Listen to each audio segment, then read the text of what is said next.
tadi sama Bunda Heidi ya. Beliau sudah meng-create Yuan Coin, jadi membuat kesempatan nih buat kita untuk kita bisa bermanfaat lebih banyak orang, menginformasikan Yuan Coin ini menjadi solusi finansial banyak orang di luaran sana ya. Tak lupa kita ucapkan terima kasih buat founder kita yang luar biasa, ada Bunda Afri Andani yang menjadi master tercepat di Yuan Coin. Ada Bapak Dani dari Labuan Bajo ya, yang tadi sudah diperkenalkan oleh pemateri kita Bunda Lin ya, founder kita sudah diperkenalkan oleh Bunda Lin, dan Bapak sang kreator kita sudah diperkenalkan tadi sama Bunda Heidi ya. Dan terima kasih buat teman-teman semua, teman-teman leader dan teman-teman yang hadir di forum Zoom pada malam hari ini ya. Jadi kita sudah luar biasa nih. Masih pada semangat kan ya? Halo, masih semangat. Ada lucky draw, harus semangat lah kalau ada lucky draw. Ingatkan lagi nih, suasana malam hari ini dengan ramaikan di chat, tulis atau ketik, saya siap bangkit, gitu ya. Biar saya juga bisa lihat nih teman-teman siapa yang semangatnya masih on fire nih. Silakan ketik, ramaikan chat, saya siap bangkit. Wah, sudah ada yang gercep nih. Ada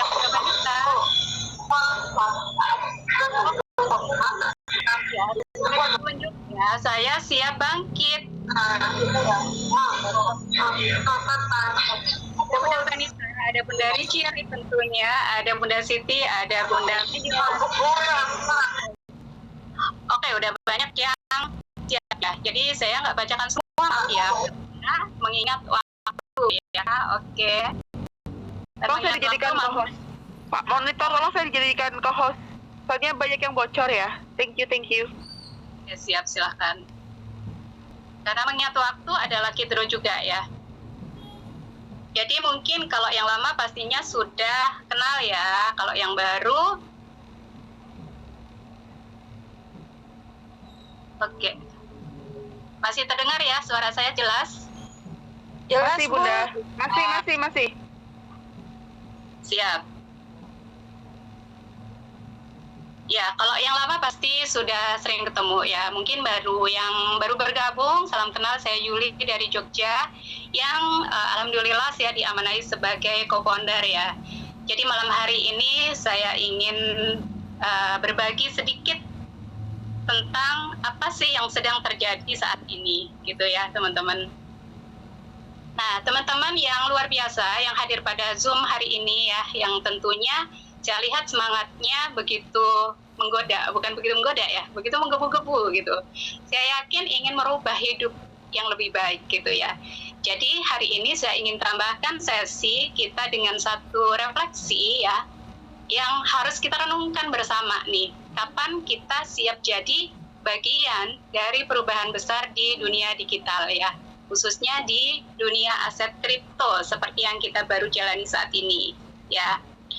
Coba kita lihat nih teman-teman data yang sangat menarik ya, yang mungkin teman-teman juga banyak melihat nih di media sosial ya. Di akhir tahun 2024 Indonesia menempati peringkat ketiga ya secara global dan tertinggi di ASEAN ya dalam adopsi kripto. Jadi ini bukan ranking biasa ya menurut saya. Ini artinya kita bukan sekedar pengamat, tapi kita pemain yang sedang naik daun nih di kancah global gitu kan. Nah, dari 14,2 juta pengguna kripto aktif tercatat di Indonesia ya, dengan total nilai transaksi yang cukup menyentuh angka besar, yaitu 650 triliun ya. Tapi tunggu dulu teman-teman, kita punya 280 juta penduduk ya. Artinya yang melek kripto itu baru sekitar 5% saja ya. Jadi pertanyaannya adalah apakah kripto itu nyata ya? Tapi kapan kita mau mulai ikut ambil bagian gitu kan? Ya, kripto bukan hanya tren saat ini, tapi transisi besar ya. karena para pakar dunia sudah memprediksi di tahun 2030 itu akan jadi masa booming industri kripto dan blockchain gitu ya. 2030 itu nggak lama loh, hanya 5 tahun lagi ya teman-teman. Nanti tahu-tahu 5 tahun ke depan kita sudah nggak kerasa sudah ada di era itu gitu kan. Ya ini bukan mimpi, tapi sebuah siklus yang sedang berlangsung ya. Layaknya internet di tahun 2000-an, kalau teman-teman masih ingat ya. Jadi sekarang giliran blockchain dan kripto mengambil peran nih di dunia yang serba digital saat ini ya.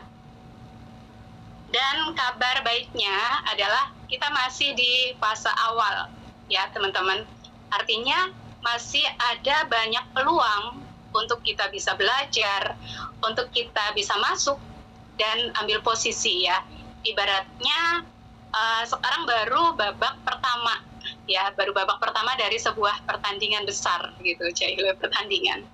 Nah, peluang teman-teman perlu catat ya, peluang tidak datang 2 kali. Jadi kita harus manfaatkan momentum ini nih. Ya bayangkan kalau kita dulu bisa punya saham nih, saham Tokopedia, kan ya ada yang punya saham Gojek sebelum masuk IPO ya. Bayangkan kalau kita ikut pegang tanah di Jakarta sebelum jadi pusat ibu kota, dan yang mungkin nih di area Jogja kita punya tanah di area Kulon Progo yang saat belum menjadi bandara internasional gitu ya. Jadi hari ini kesempatan yang sama itu datang dalam bentuk berbisnis namanya ya. Jadi bukan berarti semua tak masak kafe. Nyamuk kafe. Ora